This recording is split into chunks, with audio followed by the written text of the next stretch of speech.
Yep. Start streaming. Go live. And we're live here on Facebook. I'd like to welcome those listening in podcast land. Also, like to welcome my buddy Rich. Rich, how are you doing today? I'm doing good, Mike. A little tired from putting in some 10-hour shifts at work all Ooh, week, but buddy, you already got 50 hours in this yeah. week. Yeah, but the paycheck will like it. It'll all balance out in the end. I'll see that in a couple Um weeks when the other channel does its drop on that. yeah. So we got that and the shower in my bathroom is all the That's awesome, man. That is totally awesome. way. You're there. Okay. You're back. Now it's just getting everything getting the walls finished sanding and starting to like paint and hopefully flooring. Well, nice. All starting to come together. Mike, how are you? We're doing great. We had little girl's birthday party last weekend, and Good. then this weekend we have our new baby's uh, baby shower sprinkle thing. It's a little one. It's not like a big one. And yeah, thank you for sending the birthday presents and the baby shower presents for our little ones.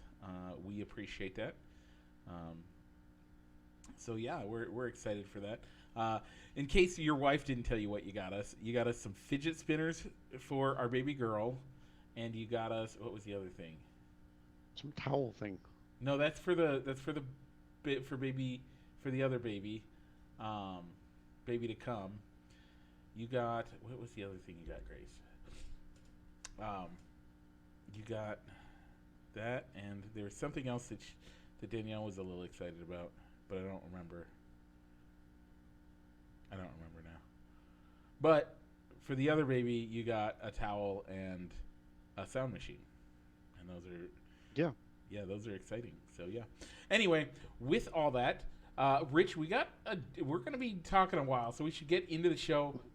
We really should. I only have 2 beers left down here, so unless you want to take a break mid-show, we better get a move on. All right, Mike. So we're going to be talking NASCAR as we got to go over Martinsville and we got Talladega coming up this week and Cubs baseball. And but two really kind of odd things came out of the baseball world today. As we got to Three. talk the Oakland A's. The Oakland A's. I'll let you give the third one, I guess. The Oakland A's news and also maybe some more rule changes coming. What's your third one, Mike? The Cubs game today. Okay, the Cubs game day. I kind of rolled that in under just Cubs. Yeah, but I this is a thought if I big missed one. that, my Like, apologies. no, you didn't. You didn't. You rolled it into Cubs, and that's fine. But I definitely want to talk about how today went. So, All right, and Mike, what else are we going to be talking about? well, we also have the NFL and a check-in on the playoffs for the other two sports that are going on right now. All that and more. But Rich, what's it time to do? Mike, why don't you go ahead and roll that intro?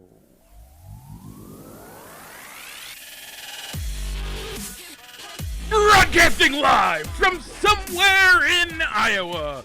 This is Balls and Sticks, the podcast, with your hosts, Mike and Rich.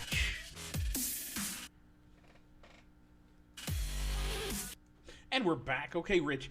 Man, it's starting to smell good down here. So you guys don't know this, but I told Rich earlier.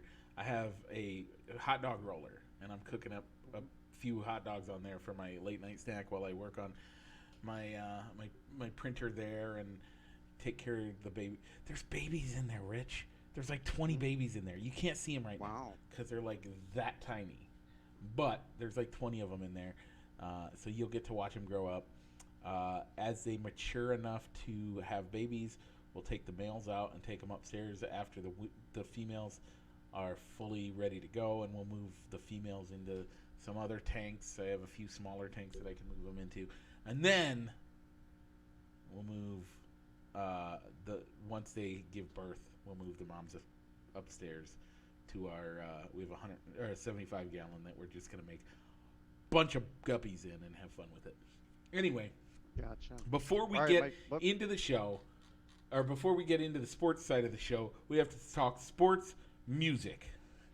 Rich, this week, apparently I'm on the wrong side of history. It was "We Will Rock You" and "Start Me Up." Yeah.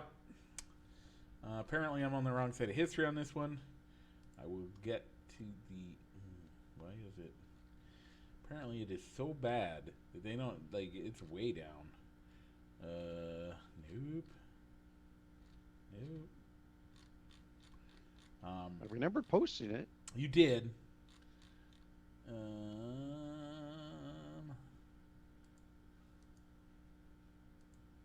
Apparently it was so bad that.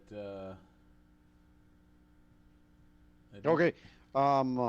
We had "We Will Rock You" won.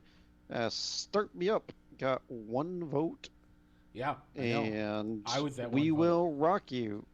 "We Will Rock You" got 7, so it was 7-1. Yeah. Shout out for to me, I think.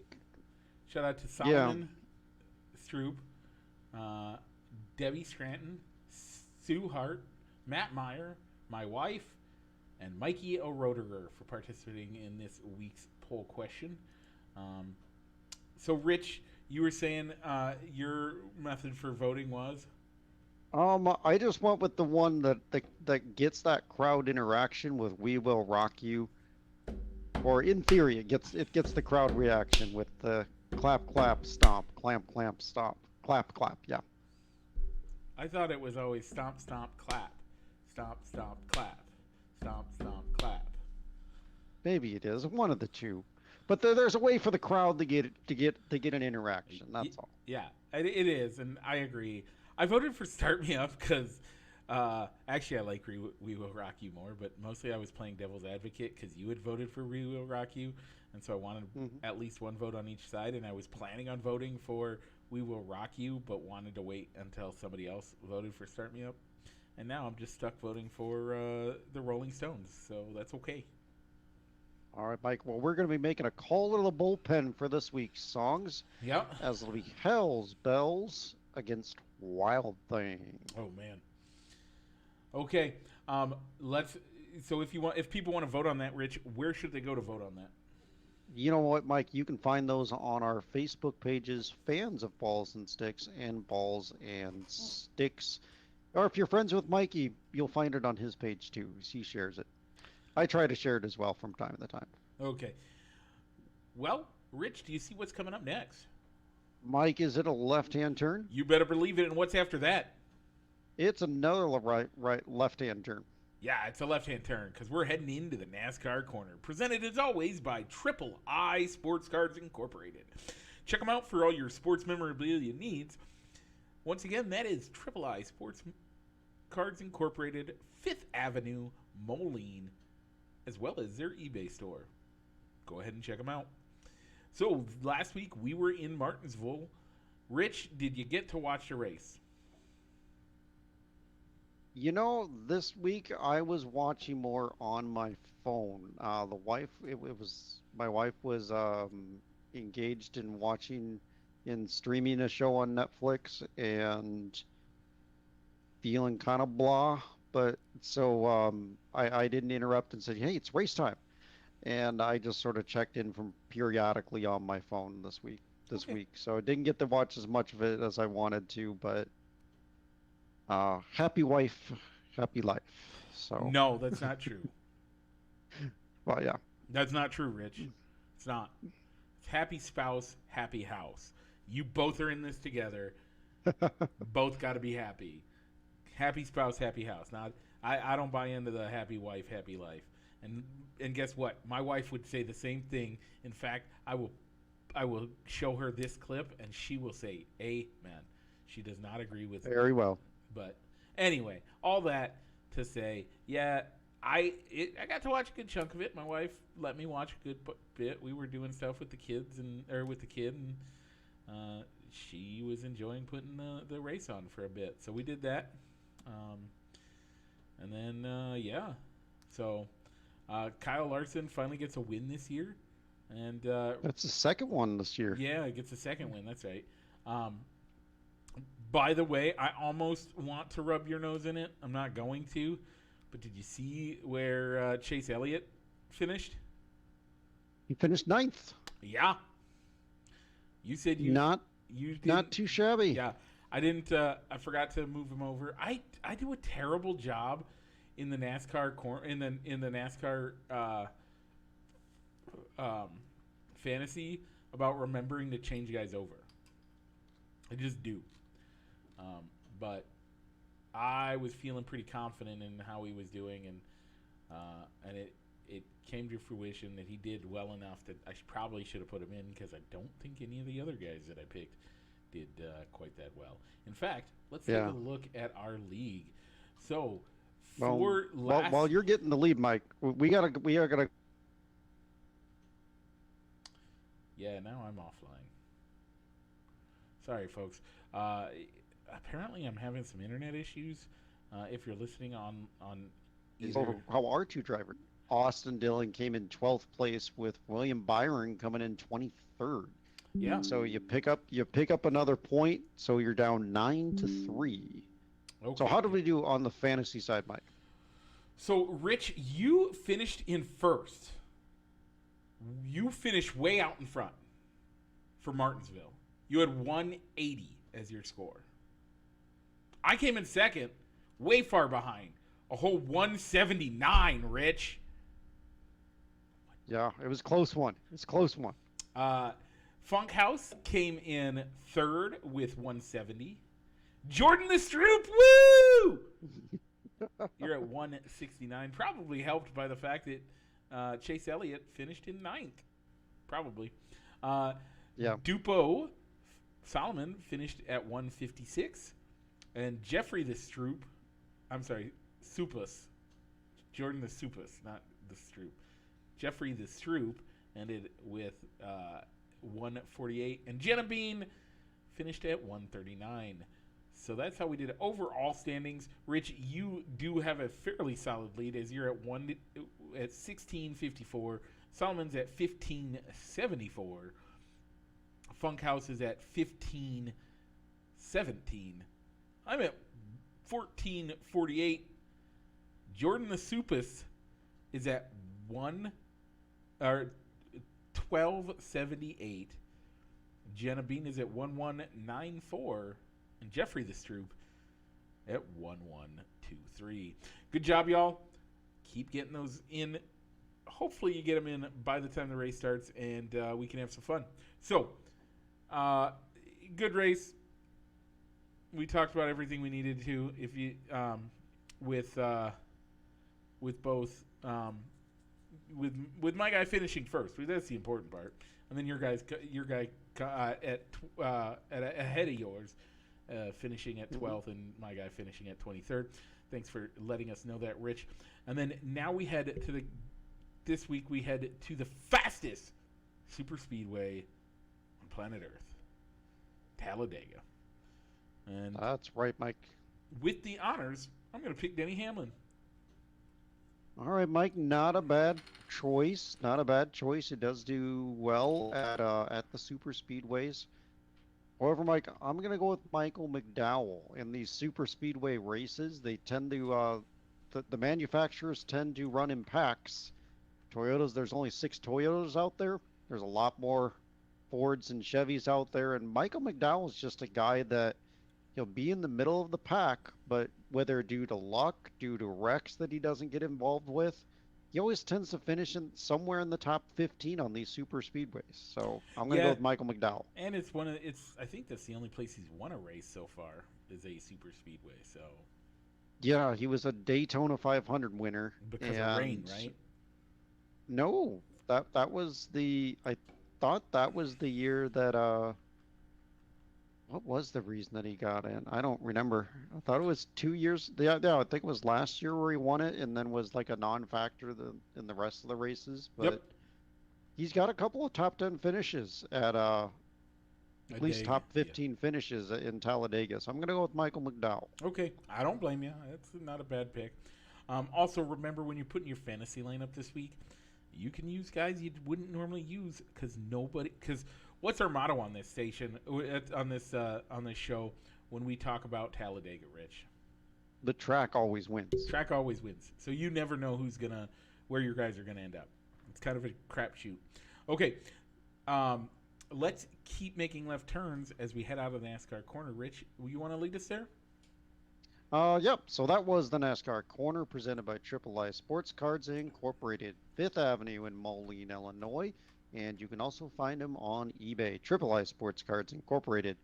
So, Mike, we're gonna go keep making left-hand turns and go over to the baseball diamond. So we got to talk some Chicago Cubs baseball as they Yeah, had a great week this week. amazing Great week, week. and it closed off with a one of the best games we've seen from a pitcher in years, and on top of it, what could arguably be called something that it's not being credited as. We'll get to that in just a second. But Rich, tell the folks how it went this week. Well, Mike, they went 5-1 from show to show. I think it could have been an undefeated week Yep. if the Cubs had had a reliable closer Yep. or a more dominant closer because they lost on Thursday night Yeah. when they gave up a grand slam. Yep. But granted, it is the Dodgers, and we could have beaten the Dodgers on what was that, Friday night out in L.A. Last when week, they yeah. lost. Yeah, last week when they lost on a walk off Yeah. double. I think it was. I And think it ended up being a double that scored 2 runs and they won the game. I would argue that one last week was probably caused by the by Grandpa. By Ross By sticking with Grandpa him Ross, or yep. going. Yeah, I mean, I don't know where. I mean, I don't fault the Cubs for not having a frontline closer because I still don't. Well, I'll take any win that they can grab out of this. I don't know if this is the team that's going to make a playoff run. And kind of just like we did in 2016, you could, in the odd event that they feel that that a closer could be the missing piece to helping them go just a little bit further than they could without one. Maybe a closer is something that they acquire at the trade deadline Yep. if the deal is right. But right now, I wouldn't have paid big money for a big name closer just to close out games that might not even be there. Totally agree.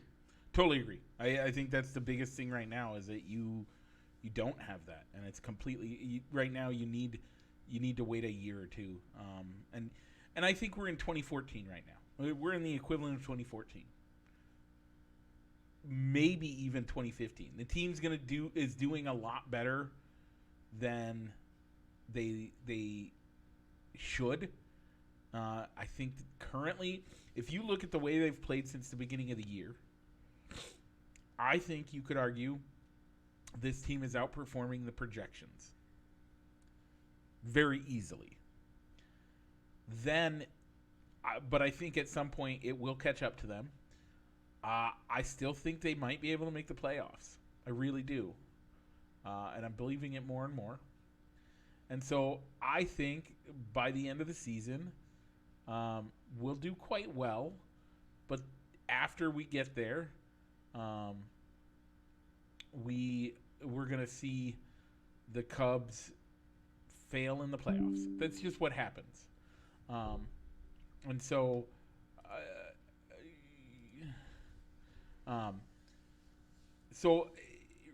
by the way, we're no longer live on Facebook. We'll upload this video when it's done because I think it's kind of killing some stuff on us right now.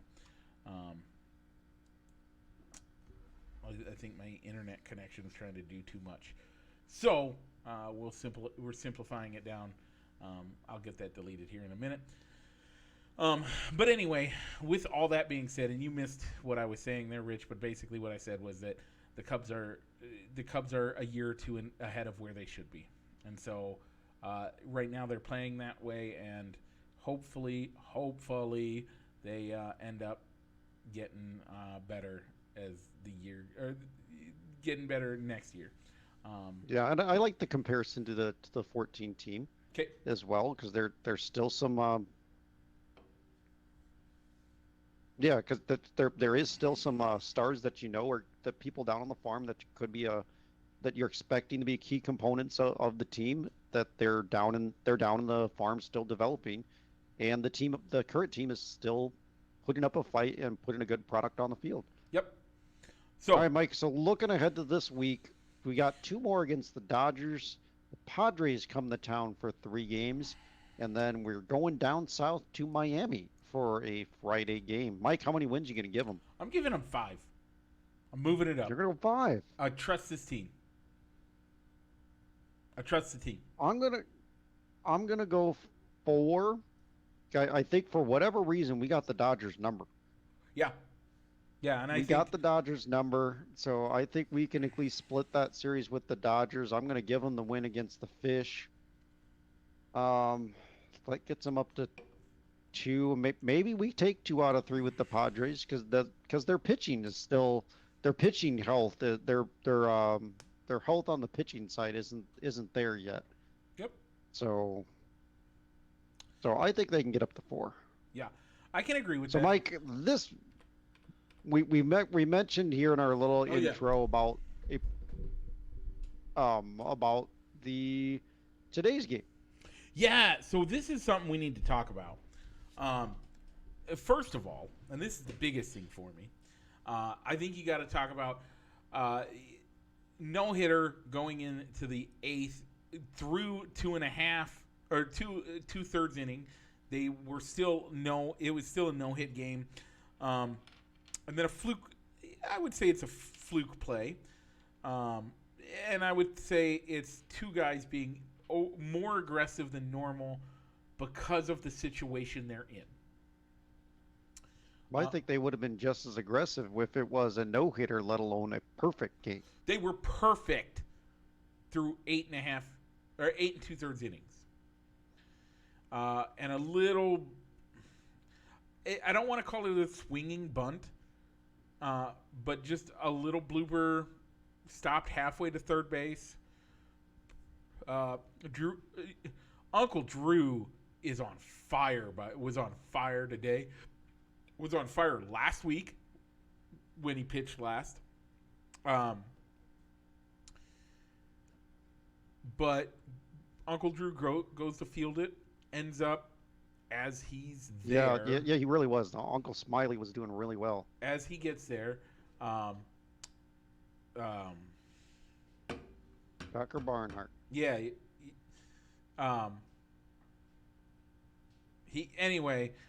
and his catcher end up colliding, and he goes over the top of the catcher, and the runner gets on base.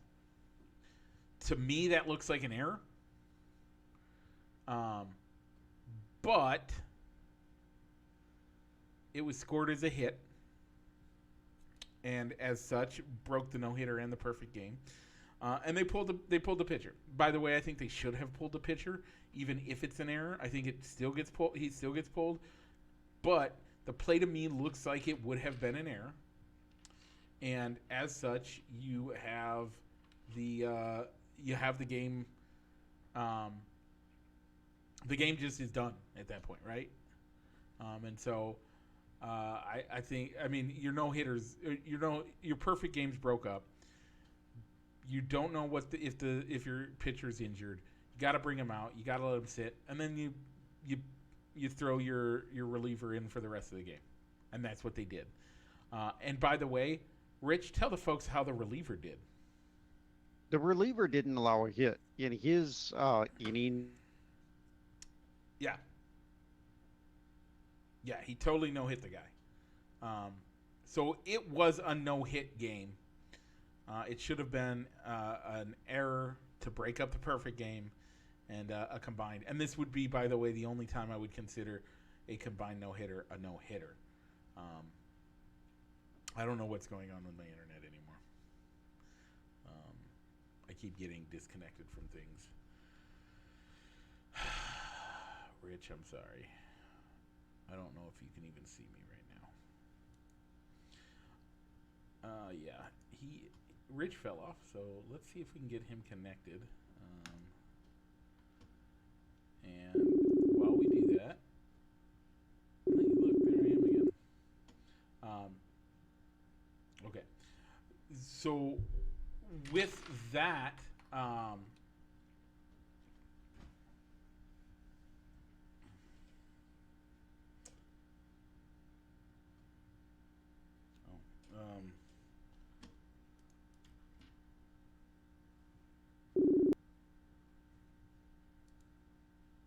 hey, there we go. Sorry about that, bud. No, I don't know which end it's on at this point. It's mine. I know it's mine. It's telling me it's mine. So, um, anyway, so that game was a good game. I think we're both in agreement. It probably should have been an error, which then turns it into a no hitter, and it ends up being a combined no hitter. Like I said to the fans of the show, it was a combined no hitter. It's the only time I would consider. It's the only circumstance I would consider a combined no hitter a no hitter. Done, over with. Your thoughts? I lost you again.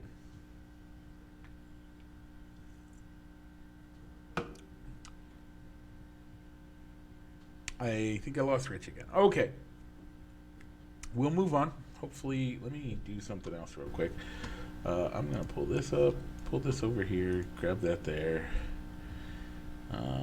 If he... Oh, you're back. You still there? Yep, I'm still here. Sorry about that. So tell the folks about the Oakland A's and what happened there. Well, Mike, it looks like the A's will be heading down to Las Vegas. They reached an agreement to buy land off the Vegas Strip that's going to be not too far away from Allegiant Stadium and T-Mobile Arena, where the Knights and the Raiders play. And the further development is, I guess, that maybe they move to their AAA affiliate stadium, which is in Vegas.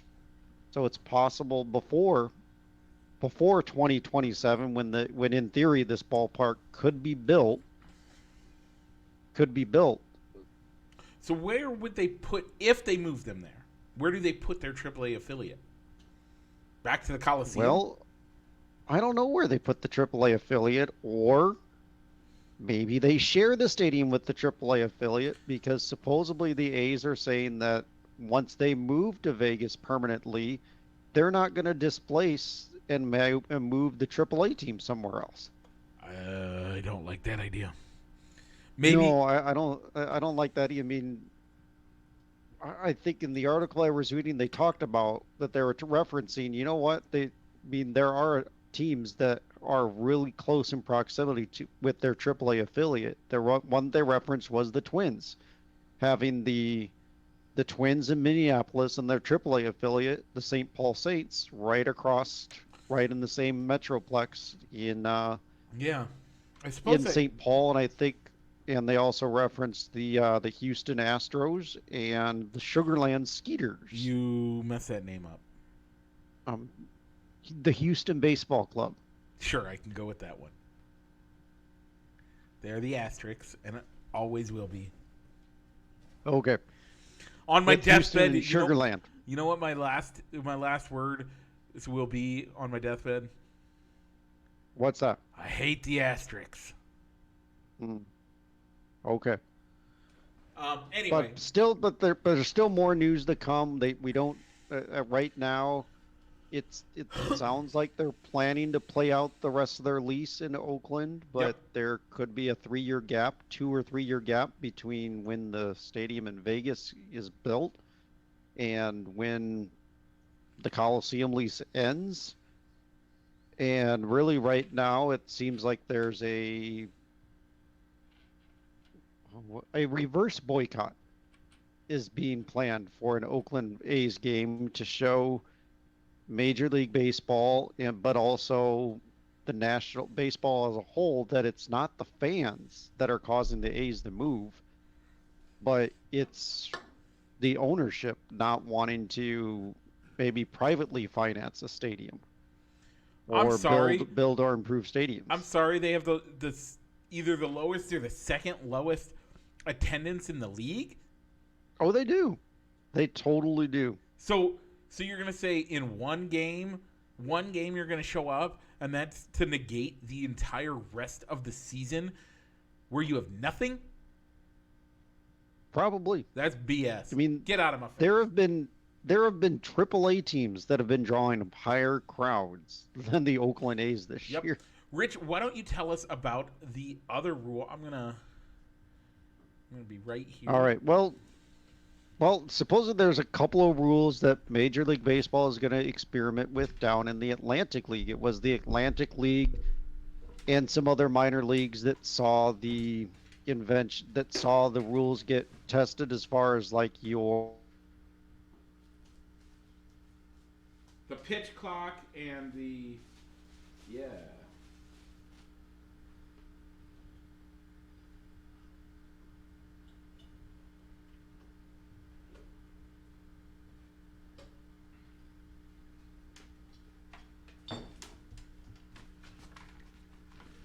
You saw the pitch clock.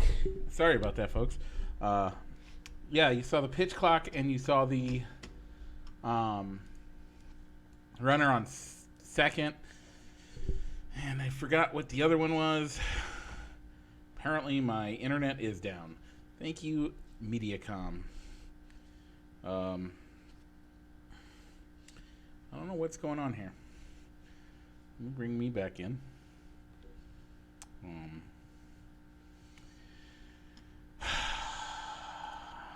I don't know why, folks. I don't get it. You can see there that it says I'm offline. And I'm just dead now. I'm dead in the water. I don't know what's going on. I still have my thing to record, so I can still record. Okay, you're back. Sorry about that, Rich. It's Mediacom, bro. It's Mediacom. Okay. So anyway, the couple of rules that I guess that they're going to be experimenting with: a single disengagement rule, which means a pitcher can only take their foot off the rubber once per at bat to attempt to pick off or reset the pitch clock. Don't know how that one affects the game. I guess some double hook rule, which is the designated hitter allows for teams to use a DH throughout the game as long as the starting pitcher throws at least 5 innings. If he doesn't make it through 5 innings and they pull the hook, they lose the DH for the rest of the game. So I guess if you don't like the DH, this is a way to get around it. I like it. I actually like that one. So in today's like the Cubs game today, they pulled Julio Urias. He didn't make it 5 innings, so technically they would have lost the DH, and the pitcher would have had to they would have reverted back to National League rules for the game. But the biggest news that come out of this kind of was a designated pinch runner rule. Allows a player who is not in the starting lineup to be used at any point during the game as a substitute base runner. The player who was subbed out, as well as the pinch runner, would still be able to return to the game. So you could have a guy that's you could, in theory, I guess, have your catcher, probably not the fastest guys on the team, a catcher who gets a single or maybe gets a double, and you send out your designated pinch runner, and he runs the bases the rest of the game. And then in theory, anytime that you get up a bad or a subpar base runner, you can sub this guy in at any time. Is he... So, high school has this. And in high school, the way the rule works is that the designated run, or the pinch designated runner, whatever, can only sub for one guy as long as he's in the field. Now, you can take that guy out, and your designated runner can go to someone else. But up until the point that person at the starter is out of the game, you're still dealing with the designated hitter or the designated runner is only for that guy. Yeah, when when I first heard about this and read the article, the thing that came to my mind was banana ball. And in banana ball, they have the you can put in a pinch runner at any point for anybody, but then he can't come back into the game until they've essentially batted around. So if he came in and pinch ran for like the eighth batter, he wouldn't be able to go back into the game until the entire lineup had gone through, had until the lineup turned around. I think the way you get around that, the difference that you do on that, by the way, I like that rule, but I think it should be, like let's say you want to bring him into the outfield, okay? Either they bat all the way around, or and this is hear me out, or the position that he ran for is up first, second, or third in the next inning. Because then you're guaranteed that guy comes in, or that guy's going to be up to bat. So, thoughts? Yeah, I really don't like it. If you still, I guess this could come into how you're constructing your 25 or 26 man roster. Yeah. Because you could have a guy that can't hit for a lick and maybe is a fast fielder, but really doesn't field any one position great. Yep. So do you want to have that guy on your bench taking up the spot of that could be a guy that you could rotate into the starting lineup as a traditional player on an everyday basis? I have the answer for you. Go ahead, Mike. What did we talk about last week with the Cubs? Catchers, Mike. We weren't talking catchers. We were talking outfielders. That they have like 50,000 outfielders in their farm system right now. True. And if they have that many guys in there, outfielders tend to be faster. They do. Because they got to cover more space than anybody else in the game. Outfielders have to be so. You could totally have 6 outfielders, and at least one of them's going to be a pinch runner every day. All right. But, I think that logic works if this pinch runner is like a 27th man on your roster, to where you're allowed, that adds a person onto the everyday roster. All I'm saying is you have 100% opportunity. Not 100%. Even if you don't, even if it's just a 26 man. I'm sure we could make some guys on the 26 man. We could let those guys go and get that. But you have backup. You have backup fielders that aren't going to get to play but every third day. Get them some time out on the field. Especially if they're young guys. Let them see what the pitches look like from first base. Let them see what they look like.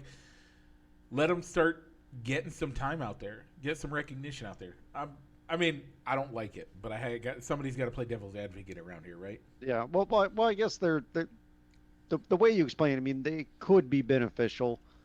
Yep. I'm hoping this type of rule doesn't make it all the way up to the major leagues. I really hope not. But you'll just have to wait and see. We'll just have to kind of wait and see to see how this turns out. So as of now, I think until you see this being tested in AA or AAA, I don't think you'd have to worry about it making it up the major leagues, since it took how many seasons of testing with the infield shifts and the pitch clocks and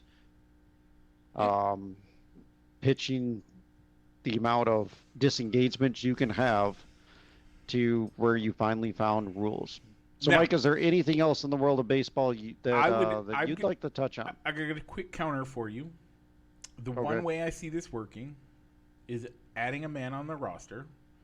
Rich, before we had the the universal DH, how many man roster did we have?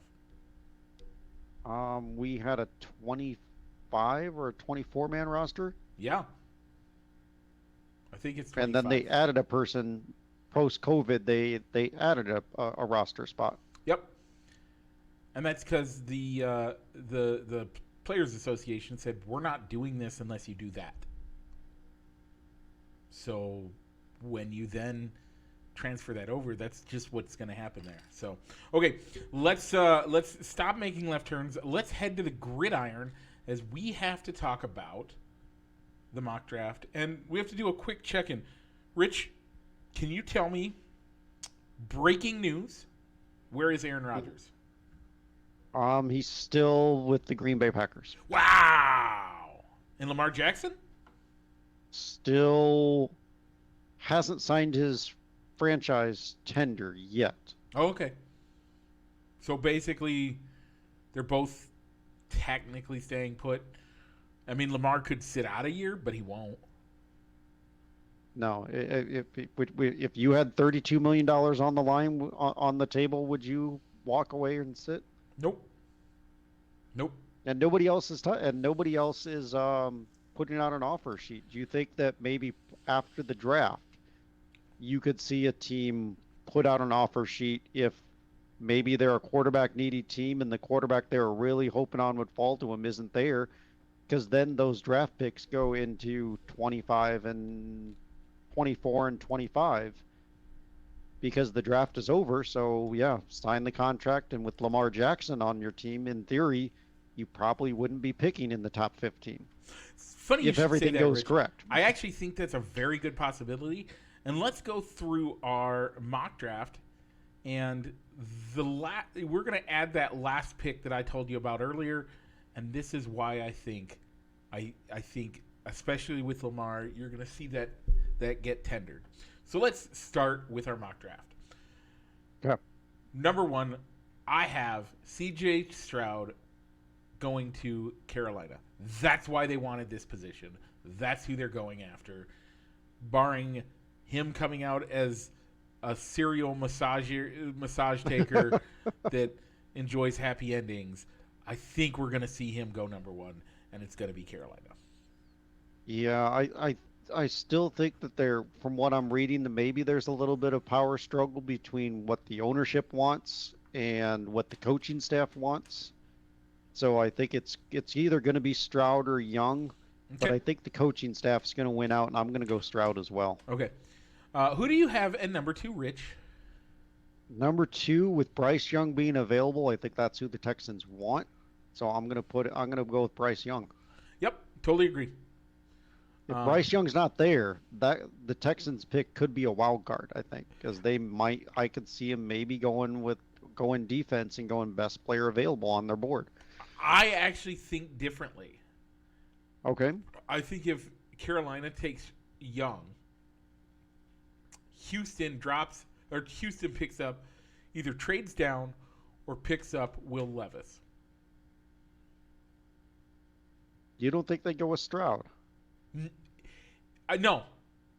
Okay. And I don't think they go with somebody else that's on my board. All right, Mike. So we have the Cardinals at number 3, assuming that they keep this pick because we're not trying to do any mock trades. I'm not in this for the mock trades and all that. Yeah. So who did you have the Cardinals taking? If they keep the pick. If they keep the pick, I have them picking Will Anderson, edge rusher out of Alabama. Yeah, I went with Will Anderson too. He's the best pass rusher probably in the class, and they lost a lot of defensive guys with J.J. Watt retiring, so I think they go with Anderson. Yep, and that's I think the best fit for them. That gets them their next gen attempt at being J.J. Watt. I don't think he is a J.J. Watt level, but I think he's the best attempt at that. Rich, number 4, I have Anthony Richardson going to Indianapolis, coming out of Florida. I have that because I think they actually are locked into him. I think even if they had a higher pick, they'd either trade down because that's who they want, or they just take Anthony Richardson. And I don't think it's a matter. That's why I think Houston takes Will Levis. I don't think they want Anthony Richardson. I don't think that he would fit in there. So I genuinely think that that's where it would go. Yeah, I'm going to go Anthony Richardson as well. I mean, they hired Shane Steichen, who Yep. turned around and put Jalen Hurts on the map as a viable NFL quarterback, Yep. and Richardson has a lot of the same traits as Jalen Hurts, as being a guy that can run around in the pocket, and you could build that same type of Eagles offense around his skill set. Yep. However, I think the Colts should be a team that should look into Lamar Jackson I because of the same 100% type agree. of offense, I type of the 100% agree. same type of traits as Jalen Hurts. By the way, But if that's what you're looking for, if that's the guy, if that's who you think they could go with, do you put do you draft and this is what I would do if I was them. okay, I probably pick up um, I probably pick up Tyree Wilson. If Indianapolis picks up Tyree Wilson in the first round, expect within an hour we see an offer to Lamar Jackson. That's yeah, my prediction there. yeah, Because all right, but they but need the that's where they'll go because they need somebody okay, to that's I think that's something that would help them out and yeah. go ahead. Yeah, in all fairness, I mean, even if you put out an offer, like even if you used Jalen Hurts' contract as a framework, you give more guaranteed money and maybe not fully guaranteed, not Deshaun Watson money, but more guaranteed money than Jalen Hurts is getting, Yep. and maybe a higher yearly salary, and you could still have Baltimore and Baltimore matches the offer. Would you be comfortable rolling with Gardner Minshew or somebody that you pick up in the second or third round? Because I mean, because I don't know if you could have the offer sheet, Lamar could sign it, but on draft night before the second round rolls around, would you know for sure that Baltimore is not going to match it to where you can't pick up another quarterback just to um, I guess kind of to cover yourself just in case the Lamar Jackson signing doesn't come through, and then you have Gardner Minshew as your starting quarterback for the entire season and not for the partial season, because obviously I don't think Richardson is going to be a day one starter. So here's the difference. Here's what's going to happen, and if it happens, again, we're going into the weeds here, folks. If it happens, Indy offers a 10-year contract. Baltimore's not willing to do the 10 years. They'll give him the yearly, but they won't give him the longevity, and he wants the longevity, and he wants it guaranteed. And I Well, think Baltimore's already said they're not going to get fully guaranteed. right, and I don't think anybody should, but I could see Indy saying, hey, maybe a conditional guarantee, like a heavy backside guarantee. What I mean by that is you're guaranteed $150 million, or 100. We'll say 45. Well, $450 million. You're guaranteed that as long, but years 1 through 5 are low ball. Years 5 through 7 are high, and years 8 through 10 are outrageous. That's what I think the deal looks like. It still gets him the same guaranteed money, but he has to play for them for the entire contract. And that's what I think is going to happen. Oh, so you don't have him halfway through the contract. He's not among the top five highest paid quarterbacks and says, well, it's time to renegotiate my contract. Not even that. I wouldn't even say that. I would say he's on the front side. It basically says that if he um if you play, you have to play all 10 years in order for you to really make it.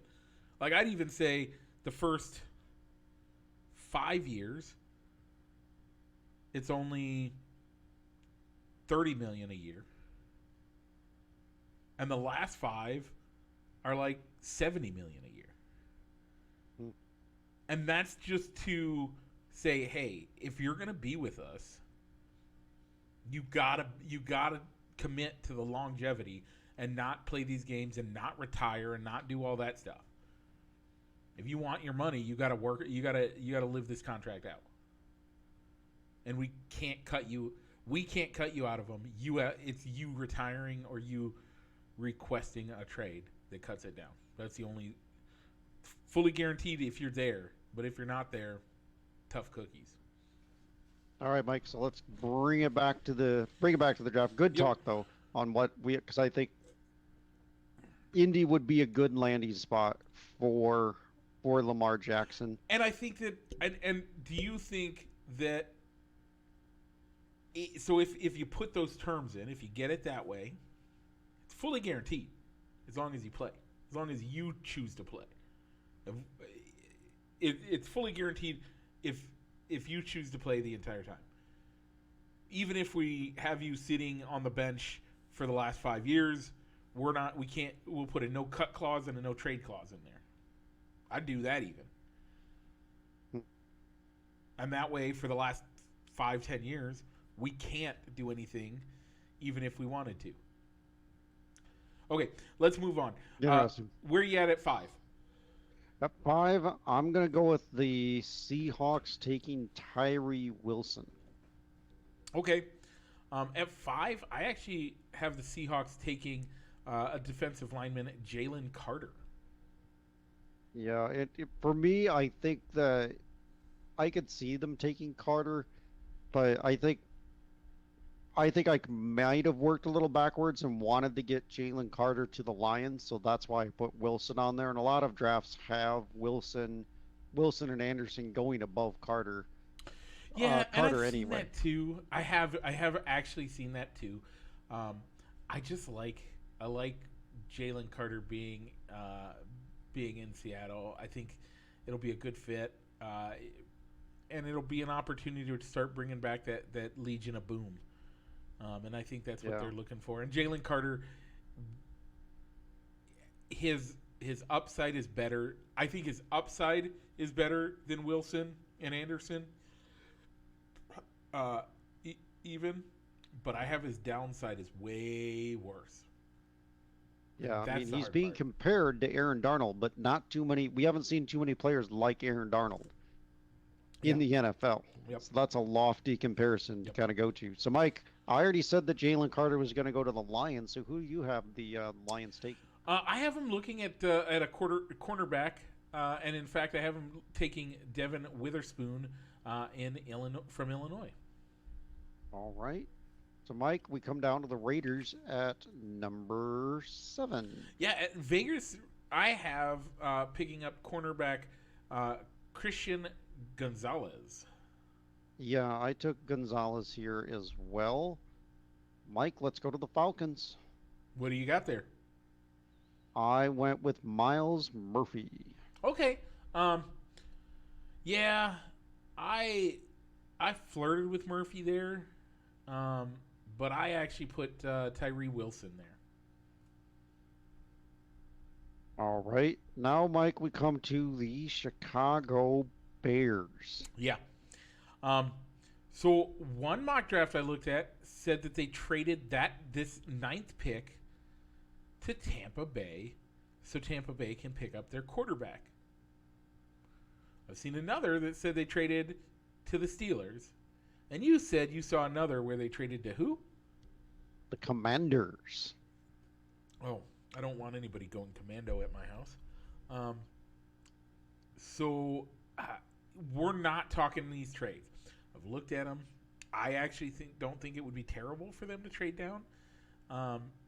But there is someone that I think is so much worth it in a position that they need. Offensive tackle, Paris Johnson. Yeah, I went with Paris Johnson here too. It's either I've been seeing him.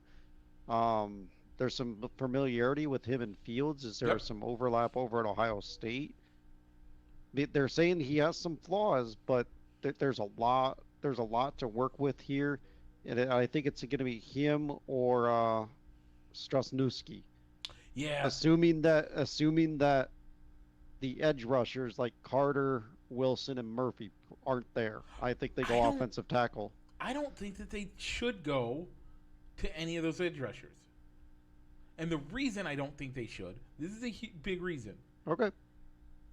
They did a lot of work already shoring up that defense. They've done a lot of work. They know and if they don't, watch our show. What's the number one problem we talk about with the Bears? Almost every year. The offensive line. The offensive line. And Paris Johnson is one of these talents that if he performs as he should, he is a game changer. Now people are like, how can an offensive lineman be a game changer? 2 seconds. You give your quarterback 2 extra seconds to throw that ball, game over.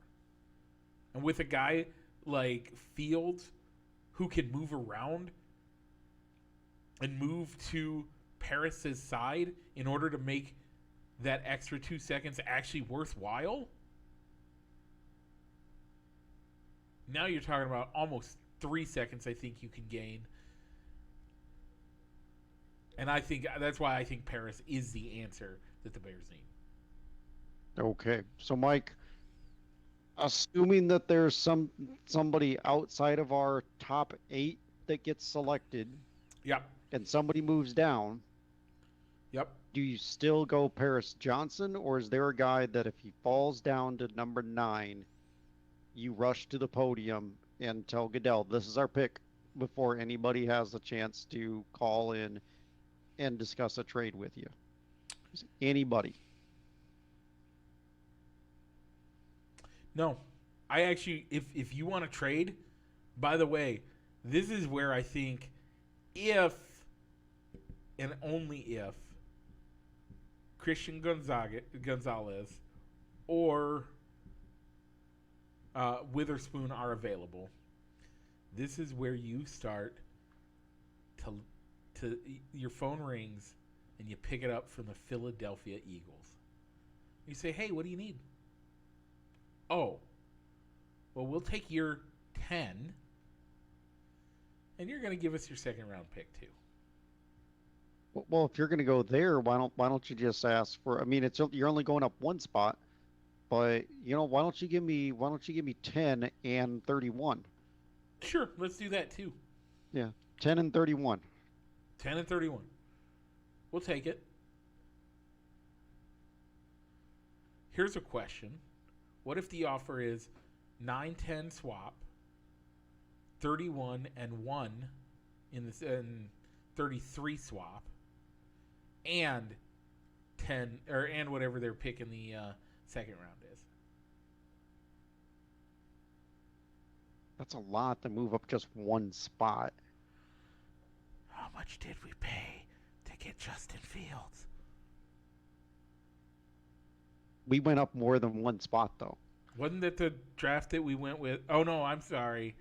That was the Trubisky pick where we went 3 to 2. That's right. It was the But Trubisky. a second pick with everybody on the board Yep. that turned out great, that are still starting quarterbacks in the league. Including say it, Rich, including Pat Mahomes, Josh Allen, Deshaun Watson. That's a bullet dodge. Well, maybe not Deshaun Watson. That's a bullet dodge. Anyway, Yeah. I think that's where you go. Yeah. By the All those way, guys still on the board, by the and we way, took Mitch Trubisky. I don't even mind if you do take that call from the Bucks. Don't the Bucks have 2 first round picks this year as well?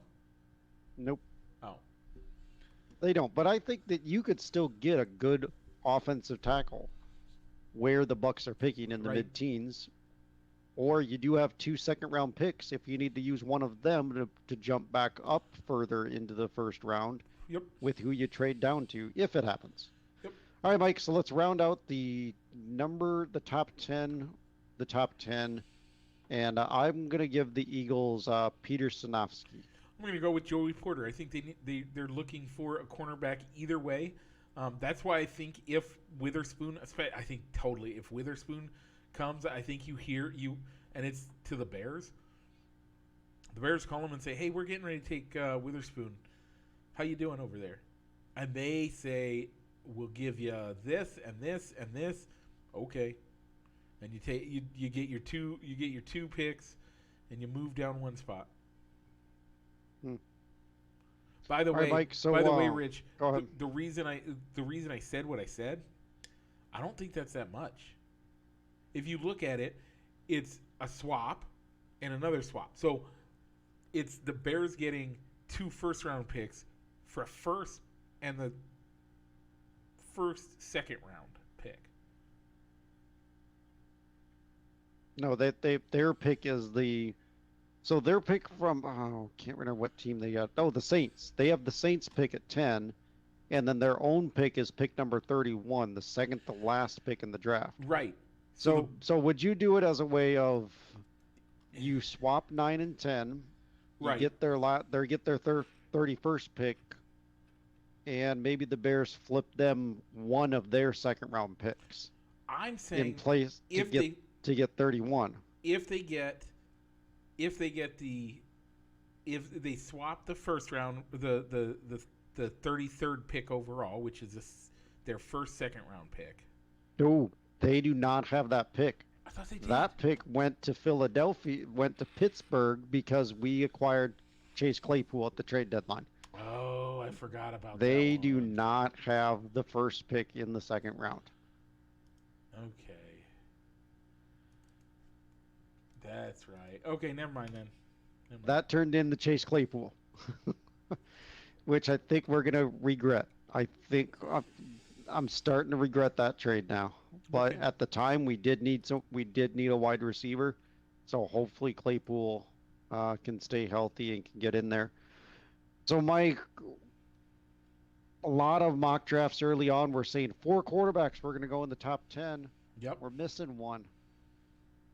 Where do you have Will Levis going? I have Will Levis going at 11, which is why I think if you really look for it, that's where you're gonna have, that's where you're gonna see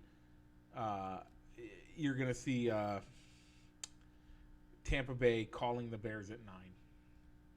Mm-hmm. But I think you could see the Eagles moving down and going somewhere else, letting somebody go into take their early round pick to get Levis, or maybe even the Falcons or the Raiders, because I could see them moving down and collecting more picks. Yep, I totally can. If somebody really wants Levis.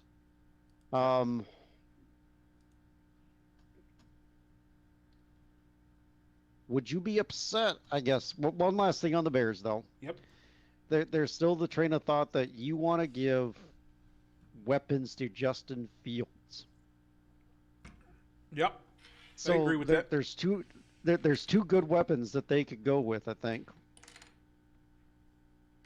Yeah. And I think a number 9 is really high for a running back, but Bijan Robinson from Texas is supposed to be a really, I guess, a special running back that can do well as a ball carrier and as a pass catcher out of the backfield. Yep. And the running back, the wideout from Ohio State, Jackson Smith Nagala, I think it is, probably saying the name wrong, but you know the guy. Yeah. That I'm referring to. Would you be upset if they pulled the trigger and drafted one of those guys at 9? At 9, yes. They're not a Okay. top 10 quality guy. Look at... I don't see them being better than anybody else that's on our boards, and we only went to 11. By the way, I don't think you see them until maybe 14 at the highest. Probably you're looking more towards 15. But that's as high as they go. So I think I'm just throwing it out there. That's all. I think if you trade down, if you take the Bucks, which Bucks are at like 13, aren't they? Off the top of my head, sorry. If you take the Bucks, that's where you see it going. That's just me.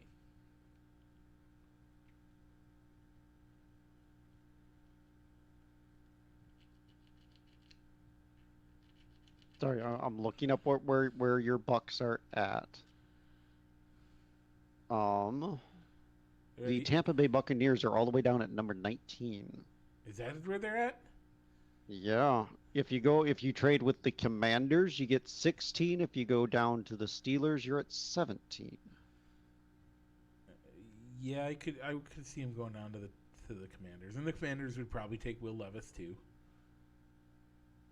And that's where you'll pick up one of those wide receivers, I would guess.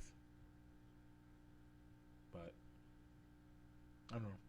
Okay, Rich, we have gone way too long on this one. Oh, we probably have.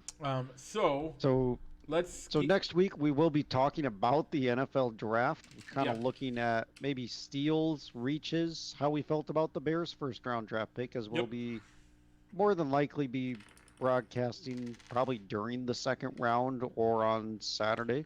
I think Saturday I'm good maybe for Saturday next week. Okay. I think we can probably do Saturday. So we'll go ahead and skip our talk about the NHL and the NBA. All of our teams are still in it, Mike. None of them have been eliminated yet, and that's all that matters. Mike, how'd the Mario Kart League go this week? We finished second place, and we did all right, so it's good. All right. And then, spoiler alert, nothing really happened in The Masked Singer other than you got to watch a clip show. So, yeah, anything else, Rich? Nope, I got nothing. Okay. If you are watching us on Facebook, which you're probably not, because we're not on Facebook right now. I have to upload this video now. If you're watching us on Facebook, however, and you want to take us on the road with you, Rich, where should they go? Mike, look us up. They can look us up wherever they download all of their other podcasts. Apple, Spotify, Google, iHeartRadio, just to name a few. And Mike, if they're listening to us out in podcast land, but they want to see what we look like, but they're not in the Facebook, where can they find us? Well, you can always find us on YouTube at youtube.com/ballsandsticks. Finally, Rich, they want to participate in our poll questions. One more time, let them know where to find them. Look them up on Facebook at Fans of Balls and Sticks or Balls and Sticks, both places. And wherever you follow our show, either on the Facebook feed, YouTube, or in podcast land, make sure to like, comment, and subscribe. Mike, obviously we don't have any don't have any reactions, as the live video feed went down in the middle of our recording, so we apologize for any technical difficulties that we ran into this week. Rich? So Mike, do you have any shout outs before we sign off for the night? This week I do not. All right, same thing here. So Mike, what's the time to do? Roll the outro.